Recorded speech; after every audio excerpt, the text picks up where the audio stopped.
My name is Peter Murray, and I'm an art historian and a writer, and also sometimes an artist. And I've worked in a museum in Ireland, the Musée des Beaux-Arts à Cork, à la Sud d'Irlande, for 30 years, 30 ans. And now I'm freelance, and I'm traveling and writing and enjoying life a little bit more than when I was a servante publique. However, the Crawford Gallery, where I worked, is a very beautiful Musée des Beaux-Arts in Cork, and it has a very fine collection. Also, we mounted very many expositions through the years, looking at art contemporain et art ancien. And this talk tonight will focus on an aspect of art which has probably been overlooked in many ways. Thank you very much, Steph. And that aspect of art is 17th century, leading into the 18th century in Ireland. Most of the paintings that you'll see in Irish museums, say in the National Gallery of Ireland or so on, or the Ulster Museum, they tend to be from the 18th century. This is when Ireland was relatively peaceful, when there was great prosperity, when Palladian houses were being built, beaucoup de châteaux, édifiés throughout the country. So from 1700 to 1800 was a time of relative peace, except obviously for the latter half of the 18th century, which was very revolutionary. So 1798, Ireland had an upheaval inspired by the revolution in France, also inspired by the War of Independence in America, which led to the United States being founded. So up to from 1700 up to 1798, relative calm. But in the 17th century, from 1600 to 1700, bloody warfare from beginning to end. 100 years of total, continual, unending depredations, raids, fights, battles, all of that. So that's actually, in a sense, the forge within which modern Ireland was created, the 17th century. It's far more interesting than the 18th century, because you have everything, in the kitchen. All the ingredients are there, the cooks are all working away, everybody's fighting and shouting and so on, and there's all of this. The 18th century, it's calm on the surface, and everything's buried underneath. So let's go straight into it, because I've got quite a lot of images to show you this evening, and I hope I should apologize. Mon français, c'est très pauvre. So I have to speak in English. It's a disgrace, but anyway, you'll have to tolerate me. And we have a lot of images, but in order to help any member of the audience who does not speak English so well, I've tried to give the title of each image on the actual slide itself. So we'll start with a map, which is always quite a good idea in order to orient you. And the map is not bad. It's made by John Speed, 1610, so it's at the outset of the 17th century. And it's printed in Amsterdam on big copper plates.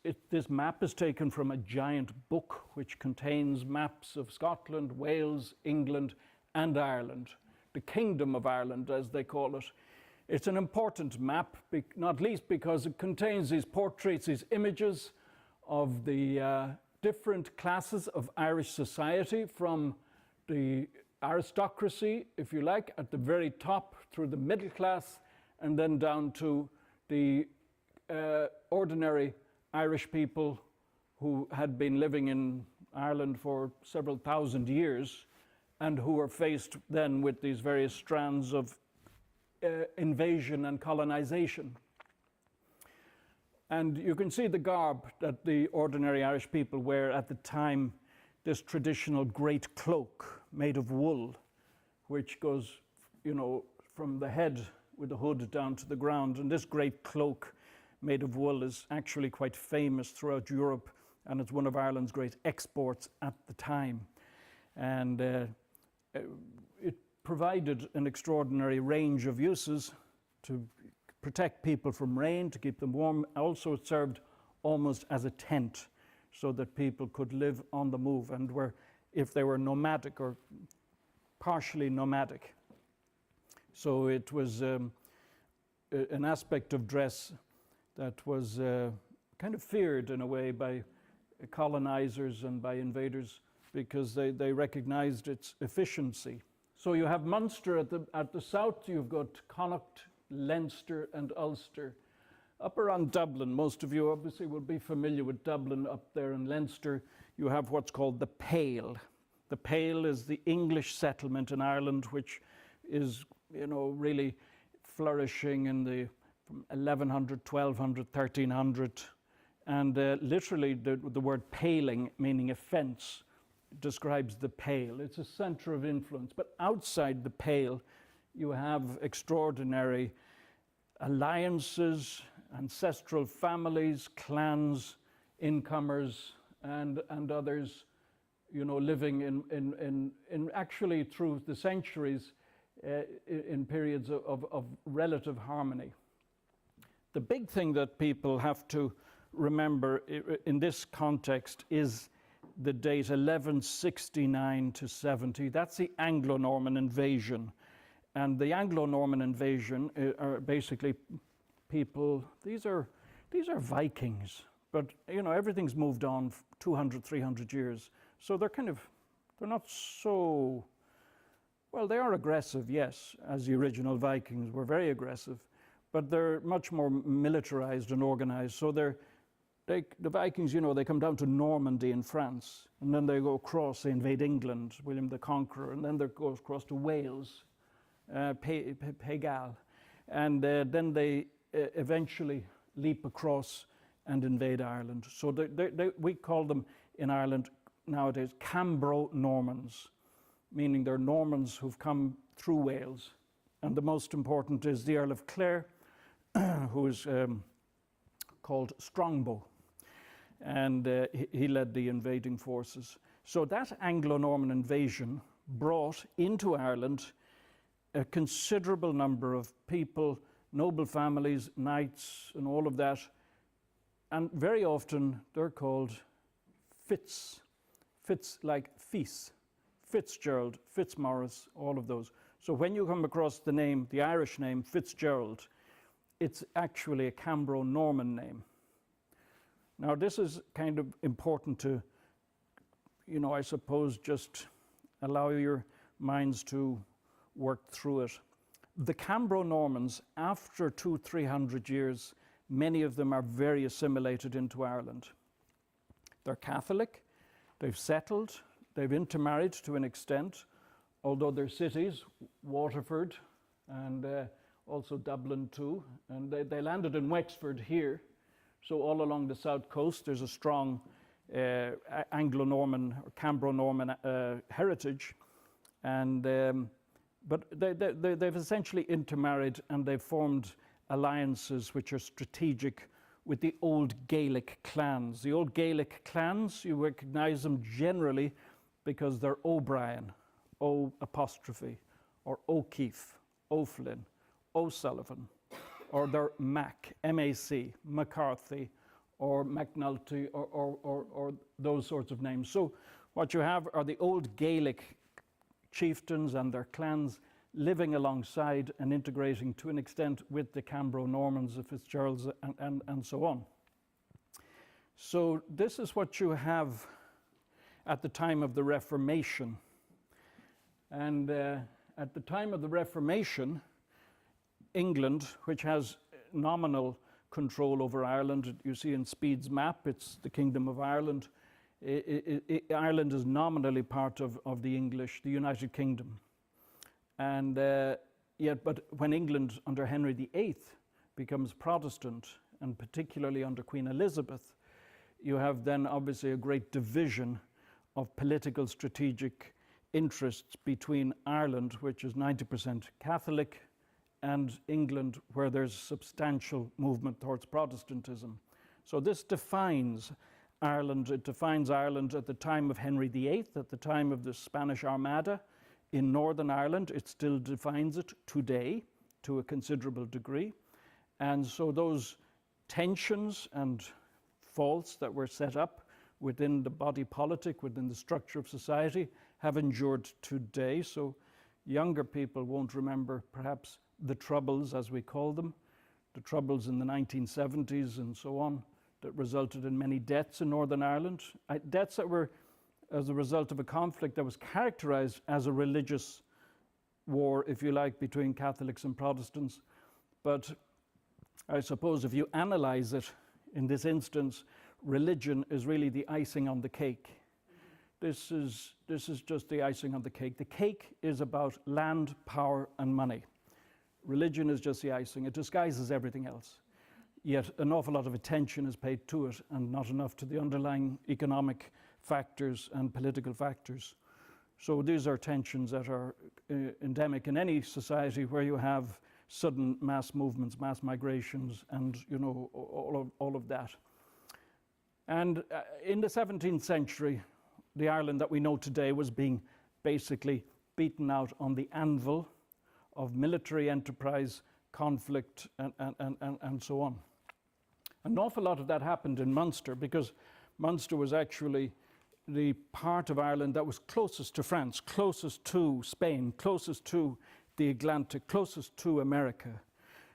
So the south of Ireland, look, and I've considered myself very fortunate to have spent time in the museum in the city of Cork, which is really the hub of almost, I won't say a hidden Ireland, but it's an Ireland that is to an extent forgotten and overlooked. And we're going to look at it tonight. Firstly, the Battle of Kinsale. Where is Kinsale? On this map there. And the Spanish sent 4,000 troops to Kinsale in 1580. And they were there because the Spanish, Philip II, wanted to draw English troops away from the Netherlands. So he was fighting his religious war in the Netherlands, the Habsburgs against Protestant, Dutch, and so on. Those wars which were every bit as bitter and violent and genocidal as any I think Europe has seen, and atrocities committed on both sides, which are recorded, of course, in those paintings that you're familiar with, those Dutch paintings of the 16th century and 17th century. And so Ireland forms an important strategic key to the Spanish crown trying to move English attention away from the Netherlands. Philip II could have been King of England. And he was married to Queen Elizabeth's cousin, was it Mary? Yeah, sister, thank you, yes. And I'm not very good in history. And so he's married to Queen Elizabeth's sister, Mary. But for her, I think for her death, in a premature death, the alliance between England and Spain was cemented. But Mary died, Elizabeth took over, Elizabeth Protestant. So suddenly Philip is completely, he's lost out in many respects. And hence the kind of bitterness between England and Spain. And so you have that whole period when they're basically fighting it out. And they're fighting it out on the high seas very often, because the Armada ships that are coming back from South America are coming through the Atlantic, and the privateers, the pirates, the English privateers, Walter Raleigh and others, Francis Drake and others, are coming out from Irish ports very often to capture them before they get to Spain with their bullion and their gold. And so that's why there's quite a substantial army of Spanish soldiers in Kinsale. And they're there for a number of years until the English do send their army down under Mountjoy, Charles Blount Mountjoy, and with orders to lay siege to Kinsale, which they do. And the siege lasts for several months. What happens then is that Hugh O'Neill from Northern Ireland comes down with about 6,000 soldiers to enter the fray, to relieve the Spanish. Hugh O'Neill is one of the last of the great Gaelic chieftains, and O'Donnell is his associate. So these represent Ulster. They're from Northern Ireland, coming right down to the south, marching quite fast, hoping to be able to relieve the Spanish who are besieged in the port of Kinsale. And the whole thing then takes place on 1601. Finally, there's this great conflict in 1601, and it is decisive. And it's very handy for somebody like me, because I'm very bad with dates. It's very handy, 1601. It's the very beginning of the 17th century. This painting is not very well known. It's in Trinity College, Dublin, a college founded by Queen Elizabeth. And it's a big painting, and it's very rarely been exhibited publicly. And it's a very detailed landscape painting of Kinsale, of that part of County Cork, showing, and I'm afraid the slide is, rather dull, so you cannot see the detail, but the detail is incredible in this painting. Almost every single soldier encampment is represented in extraordinary detail. Probably by Richard Bartlett, probably commissioned by Lord Mountjoy, probably done so to commemorate what he knew was a great victory, because Hugh O'Neill arrived, and in the ensuing melee, the Irish forces of several thousand were put to flight. And that was it. And there was really no going back. The Spanish got out, got back to Spain, and Ireland's future was to a very substantial degree determined in that. The Siege of Kinsale then, that map is translated into this engraving from 1633 from Peccata Hibernia, a book published literally to commemorate the pacification of Ireland. And that pacification was led by Charles Blount, Lord Mountjoy, represented here in a later mezzotint based upon an original portrait. And then Hugh O'Neill, who I mentioned, was the great adversary. And this portrait, and I've given those details, you see, this portrait was brought back from Rome by the Dunsany family in the 19th century. They had been assured it was a portrait of the great Hugh O'Neill, who is buried in Rome, but it's not. So I suppose that sort of wishful thinking can carry people a long way. But the Dunsany still have it. I'm not sure if they like to imagine it as still a portrait, but you can see how convinced they could be in the 19th century, because it fulfills the romantic image of Hugh O'Neill as a great warrior, a great warlike figure, and a great soldier. And he was actually pretty good. He was also very clever, and he did what a lot of Gaelic chieftains did in their reckonings with the English court and with Queen Elizabeth. They were for Queen Elizabeth, swearing undying loyalty, and then they'd go home, and next minute they'd be off raiding some English camp, and then they'd be back. Oh, that was a great mistake. We are loyal to the crown, and then they'd be off doing something else. There was extraordinary machinations, duplicities, and people were just scrabbling for survival.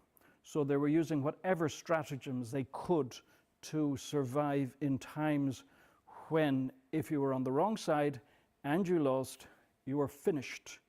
It was like a game, in a sense, that had bloody outcomes. Hugh O'Neill did get out. He wasn't killed at the Battle of Kinsale. He hoped to reconsolidate his forces. He went around the Netherlands, he went to France, he went to Rome. He was entertained by the kings and princes and all of that, but there was no aid for him, because the British, the English and the Spanish had signed, again, I'm not sure my date, 1604 or 1608, they signed a concordat. So the war ended between England and Spain. And this fresco painting is actually a snapshot of Hugh O'Neill in the Vatican, almost recorded as if a newspaper photographer had taken a snapshot. He's attending a coronation of a canonization of a saint. And he just happens to be in Rome, and the painter, who's got instructions to record everybody, captures the exiled Hugh O'Neill on the left with the Spanish ambassador amongst all the cardinals at the canonization of Santa Francesca Romana. And an extraordinary image, because there is no other image. And this is one of the things you see that we have to contend with here, is that when we're looking at portraits in Ireland in the 17th and 18th century, you've really got the portraits of the winners. You don't have the portraits of the losers. Sadly, the castle goes up in flames, or else everything is just scattered to the four winds and sold off. And the victors are very much the English in this, and they're grateful for their victory. And this book, published by George Carleton in 1630, is called A Thankful Remembrance of Those Victories. And they did not forget what they had gone through. Tyrone's false submission, afterwards rebelling. You see, this is Hugh O'Neill depicted kneeling, swearing loyalty, and then next minute he's off in the field. The Queen was presently informed that in Ireland in the spring and autumn were spent with the service upon the arch-rebel. They called him the arch-rebel. He was an extremely brilliant military and strategic leader. So he was close to winning. And this is the other thing about Irish history, is that at many points it was a knife edge. Either side could have won. In this instance, Lord Mountjoy, experienced with a great army, was able to put the Irish infantry to rout, and you see them in this large painting in Trinity College, literally running across the fields. And there was slaughter. Several thousand were killed. English losses were very few. Amongst those fighting was Donal Cam O'Sullivan Bear, the first Count Bearhaven. He's got a very strong position in the Irish psyche, if you like, because this is one of the very few portraits that you have of one of the old Gaelic chieftains. So Donal Cam O'Sullivan Bear could have been loyal to the crown. Maybe was for a while, but then the Spanish landed and he wasn't. Well, his brother was, and Owen, and the English played Owen off against Donal, which was a great sort of tactic of the time to give status to one and not status to another, and so there was all this interplay. You see Donal Cam O'Sullivan Bear here, really in a portrait that's clearly Spanish, and it was painted in Spain because that's where he went when he was exiled again after commanding the Munster forces at the Battle of Kinsale. And this painting was in Spain for a good number of years and has come back now and is in Maynooth College. It's not a great portrait, you know, it is in the style of Alonso Sanchez Coelho or one of those, or Juan Pantoja de la Cruz attributed. So, but it's not a very, very excellent painting when you get up close to it, but it is an authentic record of Donal Cam O'Sullivan Bear. And this is just to give you a flavour of one of the sites where he was involved in a fracas, where he raided this castle in Kilkenny in County Cork and infiltrated it, dressed as a monk, they say, killed the English, St. Leger, escaped, you know. So all these legends in West Cork grew up around him. And this was his last stand. This was Dunboy Castle. This was where he was tracked down, if you like, and his forces at the siege of Dunboy. It's in Castletown Bear, right out in West Cork on one of those long peninsulas. And Sir George Carew, the English, commander in Munster, brought his forces and besieged Little Dunboy Castle. This was not like the siege of Kinsale. O'Sullivan Bear had maybe 600 followers. But yet it's a legendary event in Irish history. And today, what remains of that fortress is just this very small ruin. But that's not unusual because many battlefields of the time have very little to show today for the events that took place on them. Who pursued him and who basically won that siege? Sir George Carew. Appointed Lord President of Munster, 1600, Siege of Dunboy, 1602. Painting from the Shakespeare House in Stratford-upon-Avon, because that's where Carew came from. And he's buried in the same church as William Shakespeare. And thereby hangs perhaps a tale, because Carew was a very educated man, and he collected a huge amount of manuscripts relating to Irish history. And those manuscripts were used then I think his nephew wrote Peccata Hibernia in 1633. So, you know, these were sophisticated soldiers and people who'd served perhaps on Spanish on the continent in different armies, and had built up huge military experience, but also knowledge of culture in Italy and France and Spain. And that is reflected, I think, in this portrait. And also perhaps it's interesting to consider that it could have filtered through to William Shakespeare himself, who was from the same town. Not much of it, although some of it did filter through to Walter Raleigh. Walter Raleigh is well known, actually, as being an author and being an adventurer and founding Roanoke colony in Virginia.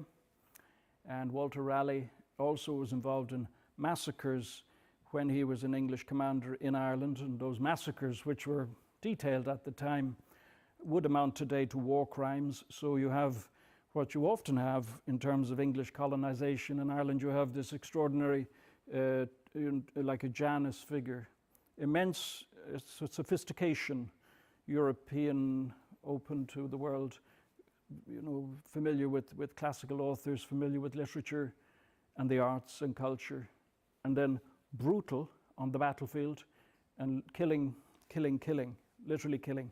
So, and this was a sort of warfare, I think, that Ireland was a little bit unused to. Old Irish warfare was much more like a lot of yelling and running about and theatre. A few people got killed, and cattle got raided, but it wasn't this steady, relentless thing, which you can associate with the Anglo-Normans. A very organized campaign. Now, this photograph I took, and it's reminded me of a photograph that's in the exhibition that's opening tomorrow evening, a photograph that you'll see if you attend the opening here tomorrow evening of contemporary Irish art. There's a photographer called David Farrell, who has made a name by photographing the sites where people who were killed during the Troubles in Northern Ireland, murdered, were buried secretly. So he photographs these sites, and they may not know exactly where the person was buried, but this gives his photographs a poignancy, in the sense that very often relatives even today are searching for somebody who was abducted and killed, perhaps in 1972 or 73. Very sad for those families involved, and often they follow a wild goose chase on false information, and that just makes the whole thing even more tragic. But this photograph obviously dates from several hundred years earlier, but yet it's very similar. And I think that stone circle in the foreground, that slight mound, could mark a mass grave from that period. But events in Ireland weren't, they weren't waiting. Events were moving rapidly.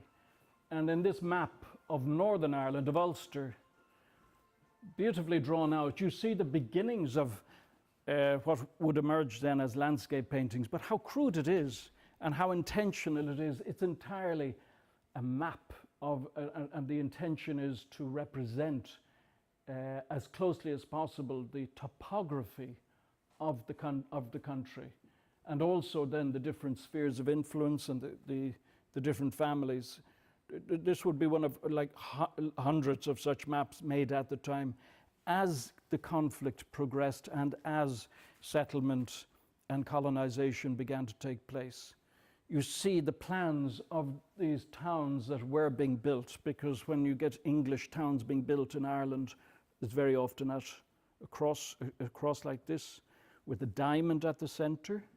You find the same in colonial America. It's a recognizable grid form, so it's very European, it's very planned, and you begin to see it in Irish towns too, in this case in Kilmallock. And this plan of Kilmallock begins to show also, you know, a sort of a sense of trying to be as grandiose as those wonderful maps that they make in Amsterdam, but it's somebody local sort of trying to copy the grandeur of European mapping. But nonetheless, I think this one too, of Glynn, the Siege of Glynn, 1600, with all its crude representation halfway between a landscape and a map, Glynn being on the west of Ireland, on the banks of the Shannon.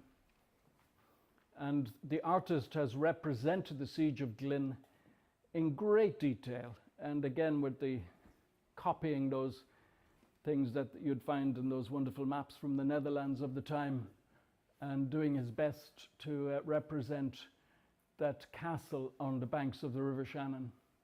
That castle was ruined in that attack. The English commander who was besieging it had the baby son of the owner of the castle, and he tied him to the cannon, the mouth of the cannon, and he said, "Come out of your castle or I'm going to fire this cannon and blow the little child to pieces." Well, yeah, that's the way they did business in those days. And the Knight of Glynn appeared on the ramparts and more or less said, it's paraphrased, "My wife is fertile and I'm well able, we can have more children, fire away." That is a family legend told in the family who lived there at Glynn. This indeed was the man who told me that legend. He was the 29th hereditary Knight of Glynn, who died very sadly not so many years ago.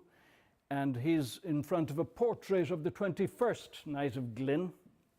And those portraits and the portraits of so many of the knights are held in Glynn Castle in County Limerick. And not incidentally, the Knight of Glynn, Desmond Fitzgerald, his name immediately places him within that Cambro-Norman grouping, and it also places him very much within the Desmond sphere, and the Desmond sphere is very important in this period we're talking about, because the Battle of Kinsale was a decisive military victory that finally put the whole Irish aspiration to nationhood, if you like, separate and individual from England, to flight. But prior to that, there had been several rebellions against the rule of Queen Elizabeth, and they were led by the Earl of Desmond.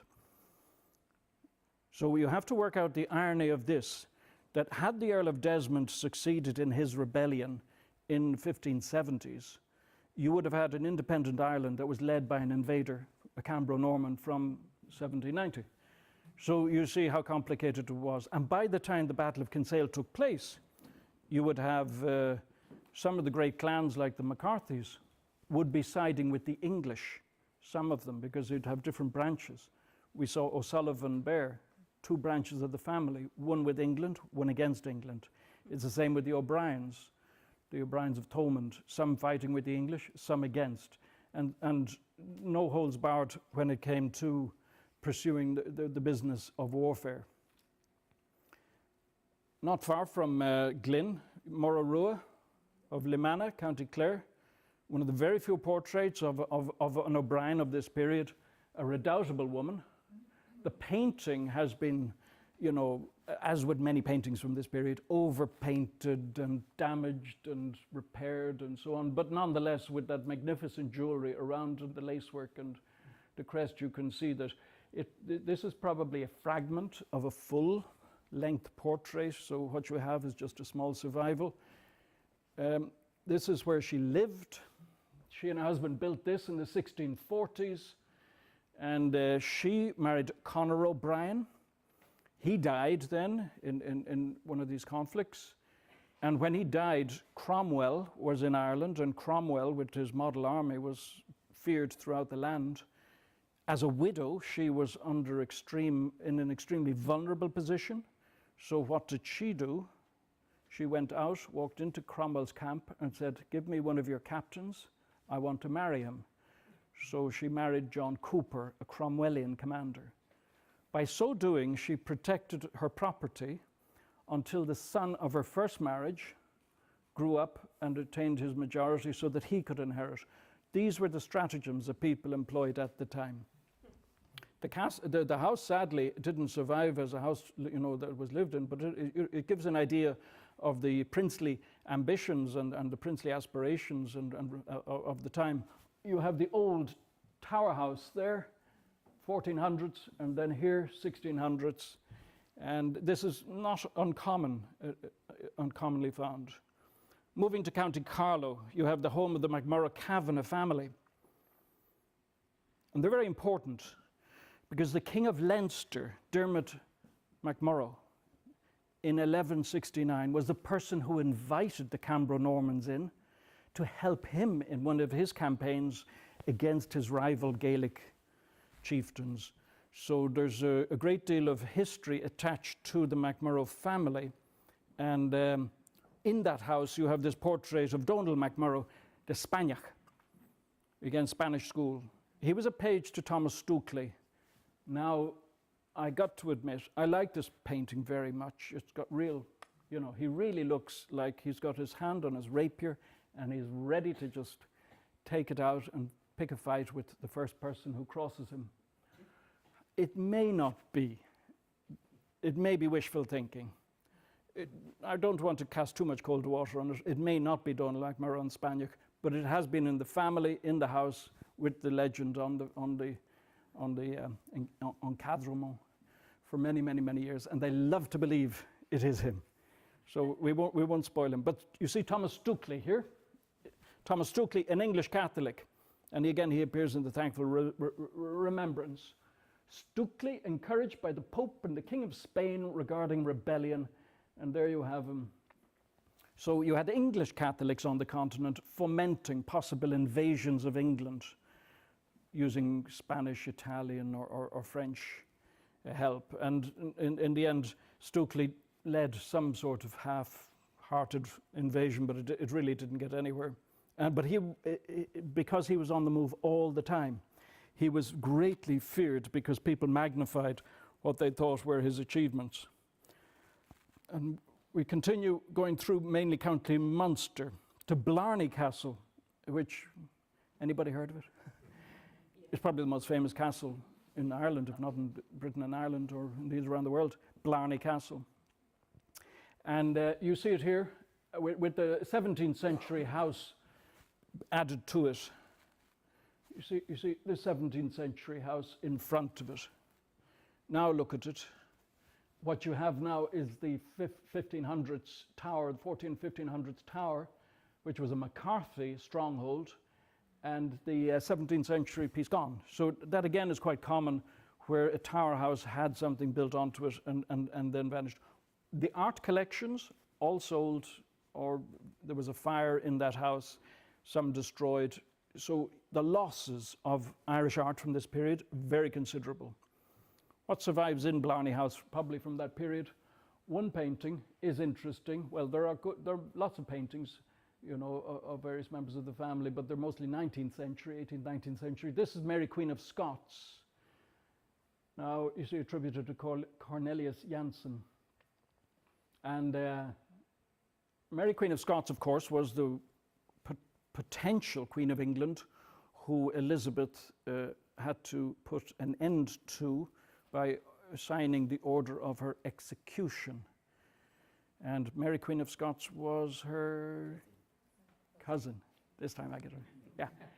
And Mary Queen of Scots lived on in the memories of many people as the potential lost Queen of England.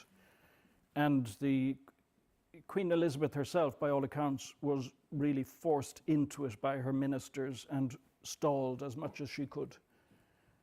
The painting in Blarney is based upon this original in the National Portrait Gallery. There are several versions. The original was painted at Sheffield House in 1578. And what you have is, just in looking at that, you have copy after copy of iconic paintings which become embedded in the consciousness. And Cornelis Jansen is interesting because he appears here, there, and there, throughout Munster particularly, painting portraits. They would have been painted in London because people were constantly going to London and coming back. So when I talk about painting in Ireland, these are paintings very often where people from Cork or Munster, Limerick, Carlow went to London, perhaps only for a court event or something, but it was customary that they would then queue up and have their portrait painted, or several, and then they would bring them back.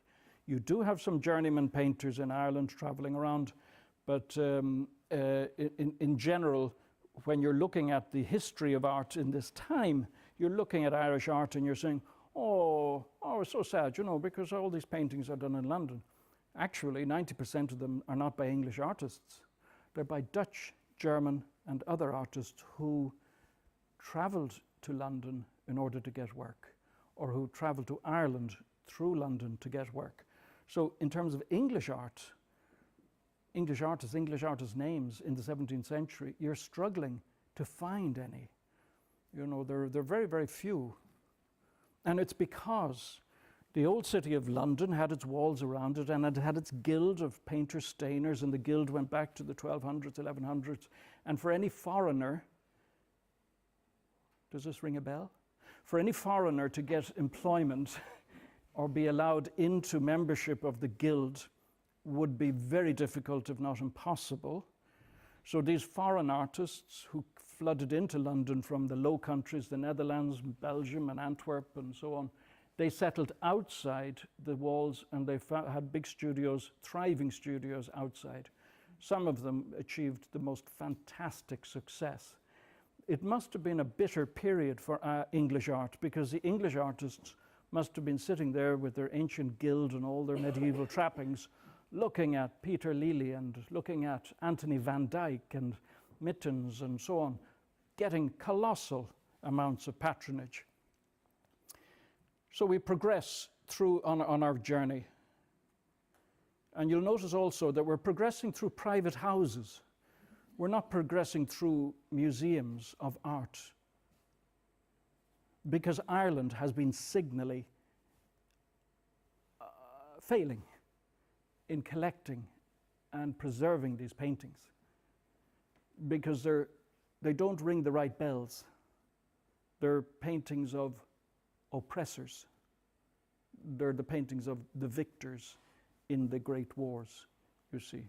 And in the late 19th century, early 20th century, the tables were turned and the English left in the 1920s. So for this new nation, the Irish Free State, through the 20th century, paintings like this were embarrassing, anachronistic.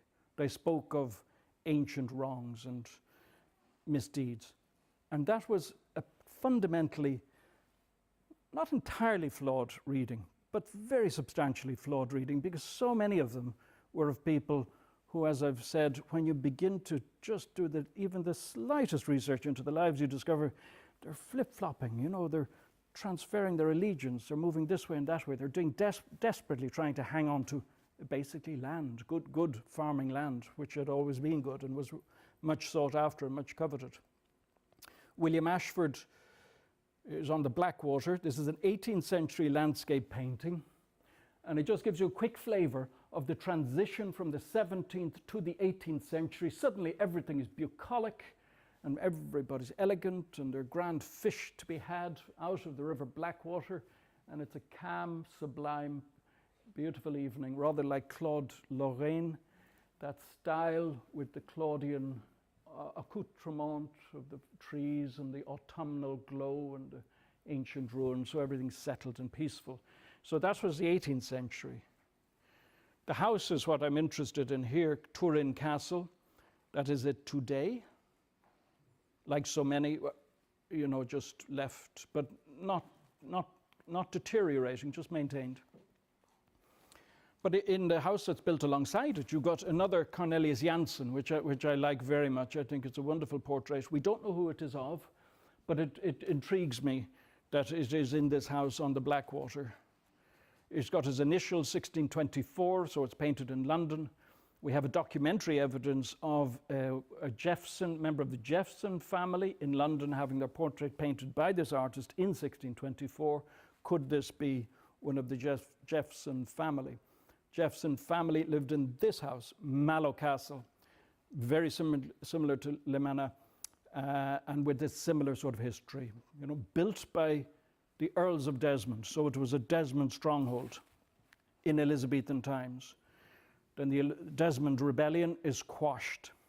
Then it's rebuilt by Thomas Norris, who was one of the new English who was brought in to become, Lord President of Munster. And then it's the home of the Jeffson family in the 17th century. Today it's been happily taken into care by the local authority. When the Desmonds fought initially, they fought the Butlers. And these were two dynasties battling it out in Ireland. It got so bad that they had a battle at a place called a Fane, where they both employed their own private armies to settle a dispute in County Waterford. It was a battle which really angered Queen Elizabeth, and they were both hauled up before her and asked to account for themselves. "What are you doing?" she said. "You're battling it out with your own private armies, and you're supposed to be my subjects, and you're supposed to be maintaining peace and order throughout the land." So the Battle of a Fane is very famous because it was one of those great Desmond, heroic but doomed things, because Desmond lost. The Butlers tended to win most of these battles. They were pretty organised. They're based in Kilkenny, in Kilkenny Castle. That's the Ormond headquarters. And still today, all the Ormond portraits are there in one of the few examples of a house, a castle that has been maintained by the Irish state with its material and history and all of that intact. And it's a very important place, Kilkenny Castle. On the battle, after the battle, the Earl of Desmond is carried off wounded, and they put him on their shoulders. And somebody says to him, "Where are you now, Earl of Desmond, great Earl of Desmond?" And he said, even though he was bleeding and badly wounded, he said, "On the necks of the Butlers, where I should be." So that was the way. And this is the man he was fighting. Thomas Butler, 10th Earl of Ormond, Black Tom. And so many of these portraits are of men in armour, because those were the times. This map I saw just 2 weeks ago. It was unrolled for me on the table of this house called Romana, which is not far from where that battle took place. And I was charmed to see on this old parchment map the name of the place where that battle took place. And this is a private home where the owners of the house maintain 600-700 years of history within their house, which is quite common in Ireland, but often people do it with extraordinary, with very little help. So Humphrey Gilbert, he was the man who led the campaigns against the Earl of Desmond, and he was ruthless and efficient, and he was an extraordinary man. He was a half-brother of Walter Raleigh. And he went on voyages to Newfoundland. So he was a seafarer, and one of these extraordinary group, mainly from the west country of England, mainly from Dorset. For some reason, Dorset produced these extraordinary adventurers who could sail the Atlantic in ships of, 70-foot ships, and, undergo extraordinary deprivations on these voyages almost around the world. You see Gilbert there with his not an astrolabe, but a planetary thing. And but as a military commander, He was very efficient and ruthless. And it was he who led the campaign against the Earl of Desmond. Humphrey Gilbert had been given a license to found a colony for England in Virginia in North America. And the part of Ireland that we're talking about was extraordinarily important in that whole mission. So when he died, Humphrey Gilbert, his ship went down, just went down, you know. There was another ship alongside and they said, hey, hey, hey. And he said, I'm reading my Bible. And that's what he was doing. And the next minute he was gone. And that was Gilbert gone. And his license to settle North America, that colony, was transferred to Walter Raleigh, another Dorset man. And Walter Raleigh employed John White, who was an artist, to be the first governor of his first colony. It was called Roanoke. And these are the drawings that John White did when he was in North America. They were extraordinary drawings. Nobody had ever seen anything like this. Nobody from Europe, not from France, Spain, Italy, Netherlands, had never seen anything like this. John White. When he came back from Roanoke, which he had to do, he was trying to raise money, so he came back to try and raise money, but then the Spanish Armada put a halt to his attempts to go back to Roanoke, and when he did go back, everything was gone. Just a note pinned to a tree with some little thing on it that he couldn't make out. The Lost Colony is very famous in the history of English colonization of North America, the Lost Colony of Roanoke. And his family disappeared too in that. It's suspected that they were taken hostage by Native Americans and made their way down towards Florida. But every so often, people go in quest amongst Native American peoples looking for blue-eyed or fair-haired descendants of the lost colony of Roanoke. And that was Walter Raleigh's adventure. And now these adventures were started from Plymouth, but Cork was the last port where they would stop. And Walter Raleigh owned 45,000 acres in County Cork and Waterford. And he would supply his ships, and he had a house in Youghal in County Cork, which has strong associations with him. And so Walter Raleigh was a very important figure in this whole proceeding, because his ships were victualled. The last port was Cork or Kinsale, and then they were off, you know, for several weeks to where they did not know where they would end up. John White, when he came back, he settled in County Cork and he lived in Mogeely. These drawings were in Ireland then. Now they were sold, then they went to London, they're in the British Museum, and they're regarded as the most important drawings of early America, showing peaceful, settled, well-organized Native American communities with all of the customs and dancing. This one is very nice. A Frenchman lands and covers his face so as not to see the naked Native American. She equally is so offended by his clothing, she covers her face too. And, you know, very, very fine habitations there. Dancing. There are hundreds of these drawings of fishes, of butterflies, of so on. And many volumes were lost in an evacuation. He brought trunks, and because the surf was so rough, the ship coming to take them threw two of the trunks overboard, because they said, well, they're weighing us down. They've got to go. This is in the small boat going out to the bigger ship.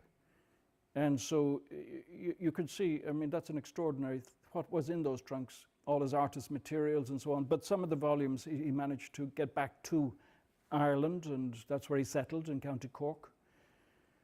And this is an engraving then by Theodore de Brie, you see, and it's clearly based on White's drawing, and it's from Thomas Harriot's A Brief and True Report. And Theodore de Brie in the Netherlands based his drawings, his engravings upon John White's drawings, and they spread throughout Europe. And for 100 years, for a century, Europeans regarded these images as the only true eyewitness account of what Native American life was like. Thomas Harriot, who published that book, again, we find him on the River Blackwater in Cork. He lived in Temple Michael, not far from Walter Raleigh's house. So unfortunately, they didn't write down, they didn't keep their diaries of these days, and they didn't keep, clear accounts of what they were doing in Ireland, because for them it was just like they were so busy going back and forth, but it must have been an incredible period. In Walter Raleigh's house in Youghal, you have some of the mementos of the period they survived, including this one, a portrait of James I. He was the son of Mary Queen of Scots, James I. And with James I's accession to the throne, the death of Queen Elizabeth and accession of James I, suddenly peace with Spain, all of these things are absolutely, James I didn't want to be painted in armor. He was putting all of that behind him. He was quite a cultured man. The arts flourished in London during his term, and Walter Raleigh and others, were given full flight. Unfortunately, Walter Raleigh went on an expedition. He was continually going on expeditions, and he went on one expedition to Central America, I think, and he fired on a Spanish settlement. And when he came back, the Spanish ambassador demanded that this act of war be addressed by the English crown, and James I ordered Walter Raleigh's execution to sacrifice him to appease the Spanish, who were very angry about this breach of the ceasefire. So Walter Raleigh lost his head outside the Tower of London. This is his house in Youghal in County Cork.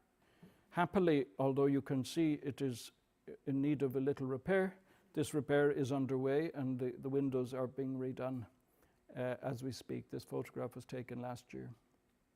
It's a very historic house, some parts of it going back to the 1400s. It's part of a complex in that seaport of Youghal, which was most important in the settlement of North America, in the sense that this is a Desmond institution. You see the Collegiate Church of St. Mary. You see the house that we looked at there, Walter Raleigh's house. And here on the right-hand side, an old building as well, within modern enclosures and walls, but you see the fortresses at the corner called the College. This was Ireland's first university. It preceded Trinity College. It was founded by the Earls of Desmond, and it had all the panoply and the choristers and the masters and the students that you would associate with a similar college in Cambridge or Oxford. You go there today, the church is fantastic. It's full of history. The college is now offices, and Myrtle Grove is a private home. So you see the town walls built by Raleigh, built by his successor, Richard Boyle. In the house, there is an old portrait of Walter Raleigh. And when he saw his end coming, which he did, because in those days you could see it coming, he transferred all his 49,000 acres to this man, Richard Boyle, the first Earl of Cork, and a real English businessman. Business was first for Richard Boyle, not warfare. He loved peace, he loved development. He was incredibly efficient, built roads, bridges, founded the towns of Bandon, Clonakilty, had an empire, a commercial empire that extended right out to fisheries in West Cork, established deer parks, mining, the smelting of ore. He had an industrial revolution going in the Blackwater Valley in the 1620s and 30s, with 5,000 tons of iron being exported from Ireland to the Netherlands, to Rotterdam, in 1625. Making cannon and all sorts of things. Most extraordinary individual. The 49,000 acres that we're talking about was, of course, Desmond lands, because when the Desmonds lost their rebellion and were suppressed in the 1570s, then their great 300-year reign in that part was really suppressed. And as rebels, their lands were seized by the crown. It was called attainted. They were attainted. Now, we won't dwell too long on this because there are too many mysteries here to dwell upon. Richard Boyle, the first Earl of Cork, whose miniature there is in the National Portrait Gallery in London, it's a fabulous little miniature, shows him to be very like, Walter Raleigh or indeed Shakespeare, is a puzzling figure because apart from the portrait I've shown, this is the only image of him, and yet he was probably the richest man in Ireland by a long chalk, and also one of the richest people in the whole United Kingdom at that time. The lands that Walter Raleigh had for about, 10, 15, 20 years, transferred to him, and he built on that empire. He introduced modern era into Ireland. He was a banker, and he got land often by lending money to impoverished landowners. Oh, here's 500, here's 1,000. You can enjoy fine life and all the rest of it. Oh yes, but when the mortgage is up, you have to repay and so on. And often then the old landlords and so on, the old Gaelic chieftains who borrowed money couldn't repay, and oh, well, we'll take the land, thank you. And so he really operated as a modern bank. In fact, I think bankers could very well be, set to study the life and efficient career of Richard Boyle, because he never lost. In fact, he was so efficient that his empire just grew until it more or less commanded the south of Ireland. Interesting, as an Englishman in Ireland, he was one of what you call the New English. He was out of touch with his native country. So when the Parliament rose against Charles I in that great conflict called the Civil War in England, Richard Boyle, an Englishman, very wealthy, more or less a lord or king of the south of Ireland, he was out of touch, and he elected to defend the monarchy. So he went to England, and he brought troops from Ireland to England, and hundreds and thousands of them, and mercenaries, and he invested thousands upon thousands of pounds in supporting the doomed cause of Charles I, the King of England, against the parliamentarians. This is what earned Ireland the hatred of Cromwell, because when Cromwell came 10 years later, he came to a country where he was appalled at Richard Boyle, an Englishman, employing Irish mercenaries to fight against elected representatives of the English people. These were parliamentarians, they had been elected by the people. And so there were battles fought throughout England, and some of them close-run things. In the end, Charles I, as we know, lost his head too. It was quite common at the time. And nowadays, I'm not sure what happens. People just sort of fade away.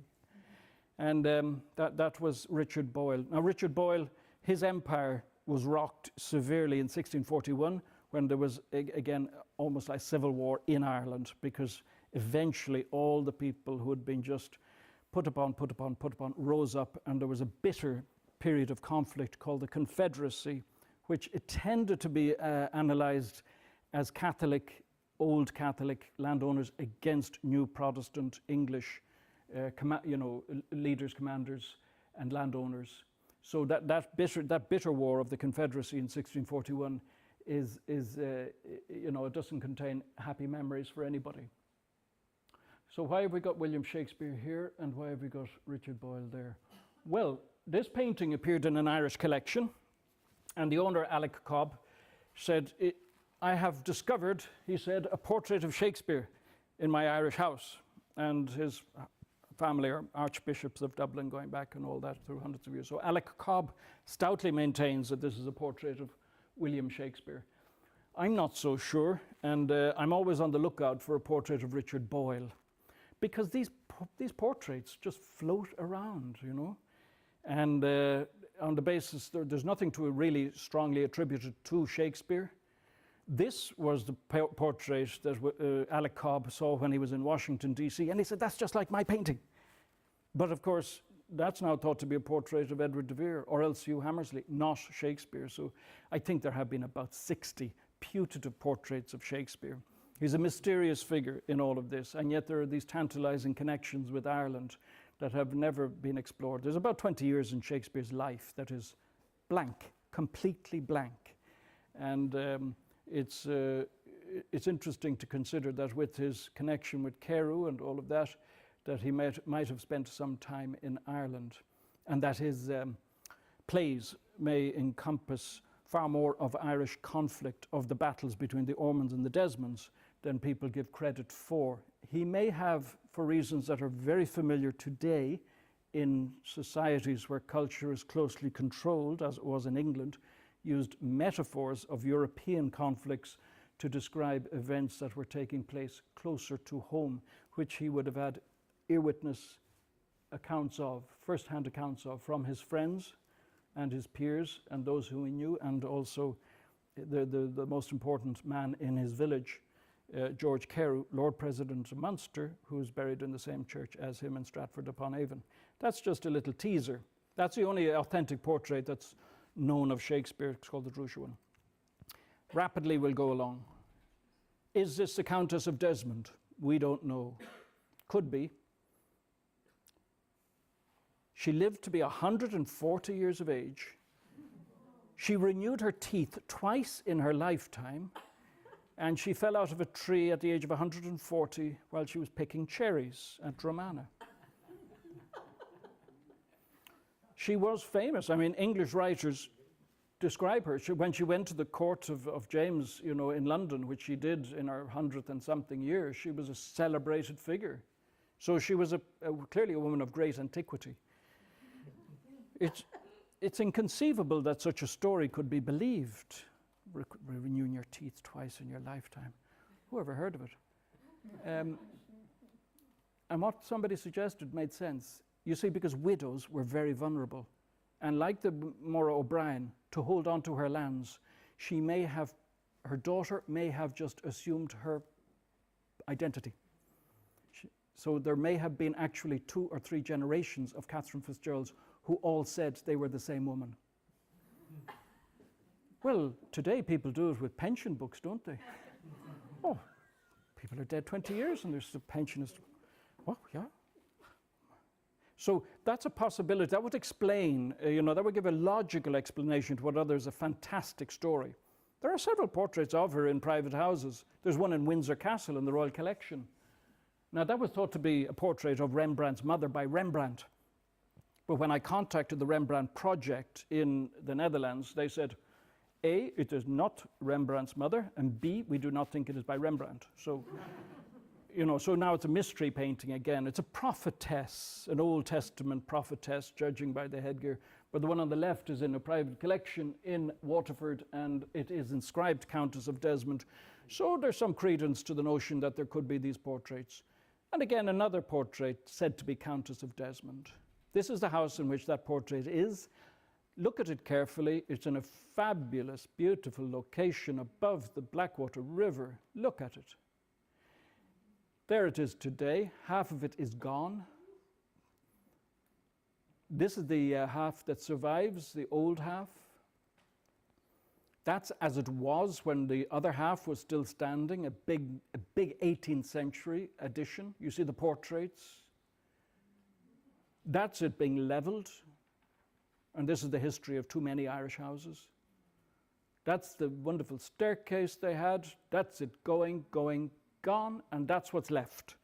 So as we've seen before, what's left is actually what was the most stoutly built, a long house in the 17th century that was just tough enough to survive when the 18th century elegant Georgian Palladian house with its large windows and thin frames and thin roof beams and so on just couldn't survive economically.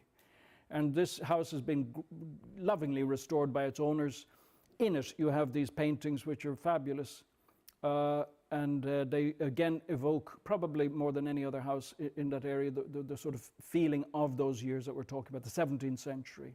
So this is Catherine Fitzgerald. Now this house, Dromana, was one of the Desmond houses, what they would call a cadet branch, and so many of the places where these paintings are held, like Glynn or Dromana, are associated with the Desmond, as if holding on to these talismans of family ancestry gives them a connectedness. So the first marriage, the first marriage of Catherine Fitzgerald, contracted with John Power. She was, I think she was 17 when the marriage took place, or maybe 15. And she was forced into this marriage with the owners of this great estate in Waterford called Curramore. And her guardian said, you will marry this man, because if you do, we bring together 20,000 acres and another 30, and we have a fabulous estate. Aren't we going to be happy? And she said, well, she was 15. She went through with the marriage. 2 years later, she said, forget this. And she went to London and she sought an annulment of that marriage. And she got it. She was, you know, these were remarkable people. And Barbara Villers became the mistress, another member of that family. She became the mistress of Charles II on the continent. And now what I want to do in this series, just very quickly, is I want to show you what was happening in the studios in London. This portrait would have been painted in London by Peter Lely, L-E-L-Y. He's a portrait painter who comes, like so many others, from the Netherlands into England. He is producing hundreds of paintings. So if you were there and you were a person of wealth and substance in 1630, 1640, whatever, you could go to his studio and you would pay £25, £50 for painting, and that would be done. You selected the pose, and you'd be shown a pattern book, and you'd say, I'll select that pose, and then he would paint the head. So the assistants would paint all of the surround, the costume, the background. His assistants would paint all that. He probably had 10 or 20 assistants all. And there was a queue at the door of people, and in the head would be then done probably in about an hour, 2 hours, and he would do the head. And that would be the prime, it's called a prime portrait. Then you'd pay for that. Then you would say, now I'd like one for my mother-in-law, I'd like one for my cousin in Scotland, I'd like one for... So then you get secondaries, and they're studio of. And then you get copies when somebody else entirely outside the studio does a copy. So when you're looking at these paintings, all these portraits, try and look for a prime painting, then a studio of painting, where the master would have come out and maybe just done the final embellishment. And the studio works were about £25. You know, they were a third of the price of the prime portrait. So the prime portraits tend to be very valuable. And then you see wonderful paintings and they appear at auction and you say, oh, it's marvelous, but it's going for like, you know, €2,000 or something, €3,000. And these secondary paintings can go for that sort of money. But the people in the business know the prime, the secondary, and the tertiary. But look at the pose in this case. That's one of Lely's of Elizabeth Risley. And you have exactly the same pose. So the head, you see, is just done by the artist. And this was common at that time. And Lely took over from Anthony van Dyck, and throughout England and Scotland, if you travel today, and as we see in Ireland, you find them. Thomas Pooley, one of the few artists who were born in Dublin. So in terms of Irish artists born in Dublin, Thomas Pooley is one. But the attribution, we're attributing to this to Thomas Pooley, and what you do find is that artists are almost like, you know, working in styles so close to one another, it's very difficult. Garrett Morphy, we think, is another Irish painter, but recent research establishes him having been born in Yorkshire, in England, but he's of Catholic background, Irish background probably, and most of his patrons are English Catholic families or Irish Catholic families, so he tends to occupy an important position in the history of Irish art for this reason. This is Edward Villers. Actually, Catherine Fitzgerald, our previous, when she repudiated her marriage to the first man she was wed to and got her annulment, even before the annulment came through, she had eloped with the man they called the Brigadier. He was a piece of work, I think. He exercised his authority in such a manner, I was told by the family, when a woman on the estate, a widow, came to him and complained, he said, oh, sir, please help me. My 2 sons are constantly fighting. They will not stop at one another. They are fighting all the time. He said, I will solve your problem. He went and he hanged one of them. He said, they will fight no more. That's the way they did things. His Moorish page, you see, look at the little Moorish page with an iron collar around his neck. Now, there are these tragic times. And as the 18th century advanced, these families that had all been wearing armor in their 17th century portraits are now wearing silks and satins, and this is a later member of the family, and they're gambling their money away, as this man did. And his daughter doesn't look too happy.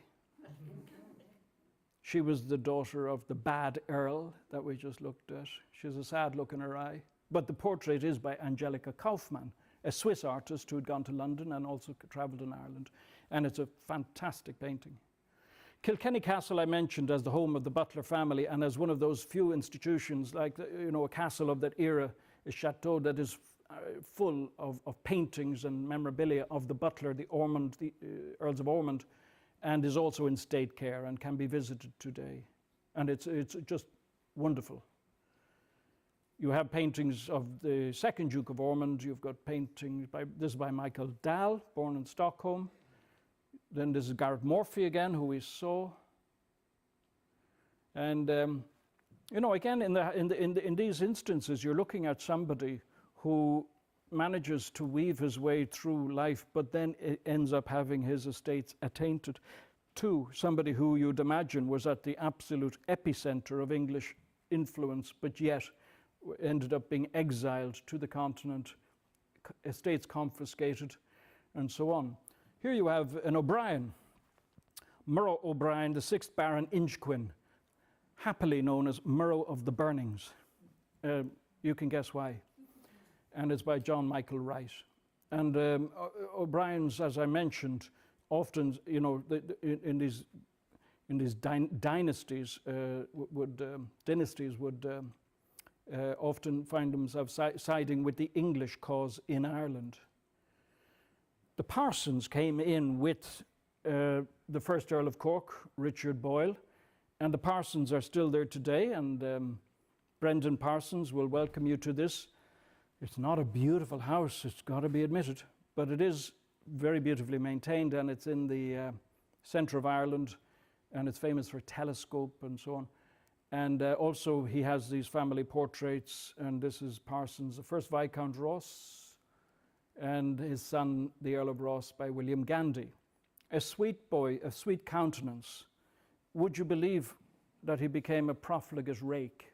Would you believe that he founded the Hellfire Club? No, you couldn't imagine it. Such an innocent expression. When he was on his deathbed, the vicar of his local church in Dublin sent him a letter accusing him of profligacy and degeneracy and all of this. My Lord, you have led a degenerate life. You are at heaven's gate. You could plead forgiveness. Now you could plead forgiveness. You still have time.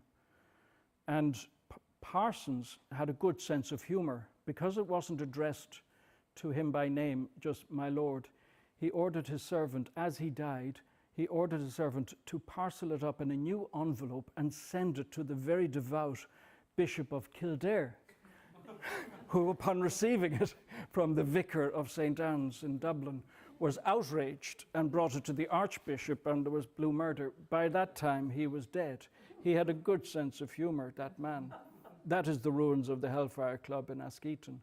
This is Patrick Sarsfield, who fought valiantly on the Irish side against the Williamite armies, because the 17th century is bracketed on the one end by 1601, the Battle of Kinsale, and on the other end by the Battle of the Boyne, which is 1690. Thank you. So I'm very bad on dates. And what happened in the Battle of the Boyne is King William of Orange is somehow brought to England and somehow elected king. The Stuarts are put out, And his reign begins. Hampton Court is his thing. He's a complete pretender to the throne. He's been brought in, you know, to overthrow a legitimate monarchy. But he's got business at his heart. And, you know, he's a good Dutch, good, strong. And the merchants of London want business. Nothing today has changed in Europe, by the way. And the merchants of London are not interested in, you know, ancient titles and whatever, really. They want business, and they bring in William of Orange because they figure they can get it. And also, he will secure a Protestant monarchy that will enable them to trade without having to pay taxation to Rome or be subject to all of that. Ireland is full of these portraits of these men in armour who were flying around at the time, fighting, some of them on the losing side in the Battle of the Boyne. Some of the old Catholic families, the noble families, sent their sons into that battle and lost. The Williamite forces won. The Williamite forces in Ireland fighting, slugging it out, it was really a side show. It was really a European conflict that just happened to take place in Ireland. It was James II with his armies, an English king, you know, overthrown, fighting the new incomer who'd been landed into the English throne by this group of merchants and aristocrats. And so it was almost accidental that it took place in Ireland. And among those in the conflict, well, he did not wear this when he went into conflict, but Neil O'Neill. Neil O'Neill, just some years before, was portrayed in this wonderful fancy dress. And he was one of those who went into the Battle of the Boyne and died not too long afterwards. Interesting, he's got Japanese armor in this fanciful portrait. Why has he got Japanese armor in this fanciful portrait? He's dressed clearly as people did for a fête champêtre, you know, for a festival. It was a masked ball or a mask. They had these masks. So, you know, people indulged in theatre in their everyday lives at that level of society very often with plays and with masks. And so at some particular masque, possibly even in the court in London, he was so pleased with his costume that he got John Michael Wright to paint his portrait. And we're through to Garrett Morphy. That is his wife, Lady Neil O'Neill. She did not indulge in the same dressing up tendency, but nonetheless is portrayed, as we can see, increasingly as the century, the years pass. You know, everything becomes luxurious, and the costumes become, and the sense of the tactility of the velvet and the lace and all of that. From the stiff, we've moved from almost from medieval painting in the late 1500s. We moved almost straight through to a very modern, informal. Think of the starched lace collars of the early portraits, and then this languid. So you could see Garrett Morphy was celebrated. And like Lely, you see his pose, same pose. And so the head he will do, and we're not sure who this is. We're back to Boyle there. That's Lismore Castle. And we're going quickly now to quickly look at the Earl of Strafford. The Earl of Strafford was sent to Ireland to sort out Boyle. He failed. That's him, by Anthony Van Dyck.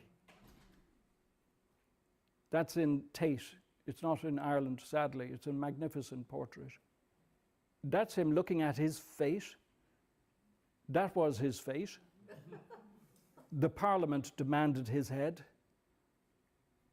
Charles was unwilling to resist the Parliament. He gave in, he caved in. He sacrificed his friend and supporter. And that was that.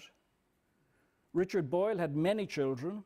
Van Dyck painted several of them. This is the first Earl of Cork, the second Earl of Cork, Richard Boyle, you know, the son of the first man. But what a distance we've traveled from that putative early Elizabethan portrait of Boyle through to Van Dyck.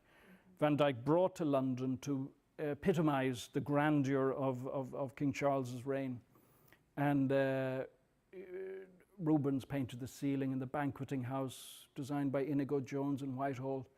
And it was outside that building that they set up the scaffolding to execute Charles I, so that he might remember all those beautiful works of art that he had commissioned. He had to walk through them to get onto the scaffold. And Richard marries Elizabeth Clifford, and that's Lely painting her. Another sister marries Digby, Robert Digby, again Anthony van Dyck, and interestingly that painting is in Dorset in Sherborne House. Another son becomes a scientist, Robert Boyle, and Boyle's law, which is important in science, is attributed, named after him. That's another son of Richard Boyle. Another man who marries in is David Barry, one of the old Anglo-Normans, Earl of Barrymore. William Robinson, this is in the Crawford Gallery.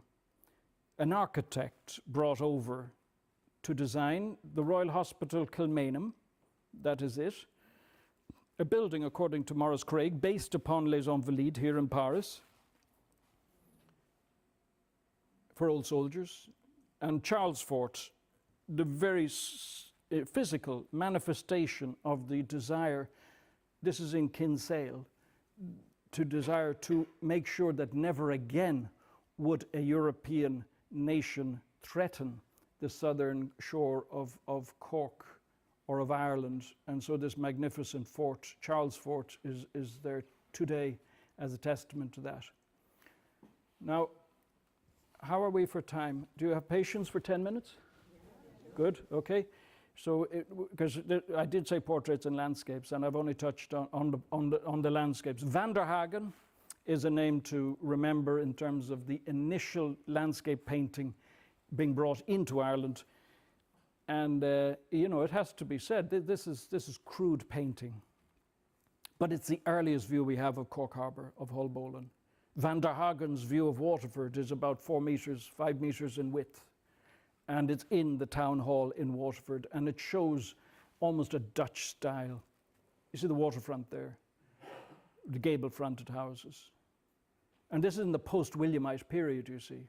This is Cork, equally a Dutch style, mercantile city with warehouses and so on, gable-fronted houses facing. Very much changed today, sadly, but with some of the landmarks still visible.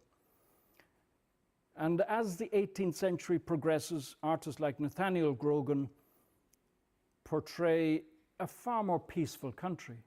And there are people just in waistcoats and jackets. So the armor has gone. The boat, though, there is interesting. There is firing off a little cannon, because the boat is one of the boats owned by the Water Club of Cork, which was the oldest yacht club in the world, founded in the early 18th century as a quasi-militia force. So these boats were quite big, and they had cannon, and they patrolled Cork Harbour, and they protected against incursions, perhaps by Dutch or Spanish or whatever. So you have to think of sort of, you know, the militia company of Franz Banning Koch, that famous painting, The Night Watch. That's a militia company of citizens who each evening dress up. And that's why that Franz Banning Koch painting is so, you know, grandiose. They do not look like soldiers, but actually they carry real guns. And so similarly with this Water Club of Cork and the Palladian houses on the hill above it, and Follies and so on, all speaking of commercial success. You see, war was very important. Whenever there was a war, the agricultural economy of Ireland boomed, and so the American War of Independence was a godsend. The Napoleonic War even more so. And Grogan records this sort of, in a very, very quintessential way, the times and the personalities in these lovely paintings. He did not study in an academy, but he copied his style from various sources. So he was able to produce paintings which really give a very good flavor. And often in Grogan's paintings, this makes him slightly unusual in Irish art of the 18th century, you see people working.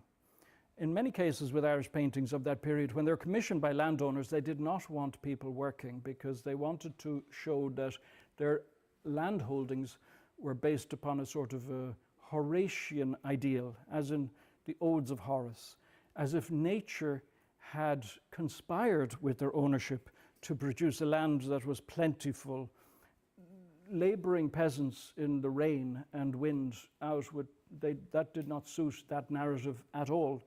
So Grogan is slightly unusual because you do see people digging and in the foreground and a Palladian house in the background. That house is Castle Hyde, lately owned by Michael Flatley, the dancer. William Ashford records that 18th century bucolic Horatian Ireland, that the new aristocracy, having gotten rid of the armour which is rusting away in cupboards, they now dress in satin waistcoats. They take the grand tour of the continent and they bring back classical antiquities. The Earl of Charlemont, who designed, or who had commissioned William Chambers to design this casino, it's just meaning Italian, a small house, but in fact it's a very large building and it's in Dublin, and that marks the apogee of the 18th century flourishing of the arts and culture in Ireland, all of which was to be terminated in a very strong sense by the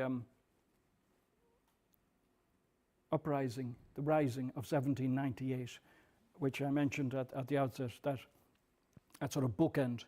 1789, Hugh Douglas Hamilton is in Rome along with a lot of other Irish milords, and they're collecting antiquities. And Irish houses, even today, are full of antiquities brought back from Italy. In this case, this particular painting has gone to the United Kingdom government, bought by the art funds of the UK, but it shows Antonio Canova and Henry Tresham looking at a sculpture by Canova. Thomas Roberts from Waterford paints these wonderful, sublime landscapes. And George Barrett paints landscapes which have a sense of foreboding. So if you're interested in metaphor, you can interpret some of these stormy paintings as presaging political unrest that was bubbling beneath the surface. Not unlikely, because George Barrett was a close friend of Edmund Burke. Edmund Burke was a philosopher who wrote a book called An Inquiry into Our Origin of Our Understanding of the Sublime, the Picturesque and the Sublime. So in terms of English language, Edmund Burke translated into English language what German philosophers and writers had been doing, Lessing and others, in formulating an artistic theory of the sublime, one that involved danger, precipices, hazards. It's a theory that's closely associated with the Age of Revolution. And Edmund Burke, who was educated in Cork and Waterford, was at the forefront of that as a statesman, as a patron of the arts, and in the authorship of that book, An Inquiry into Our Understanding of the Picturesque and the Sublime. He broke it down diligently into its component parts. I hope I've broken down a few things diligently into the component parts, and thank you for your patience.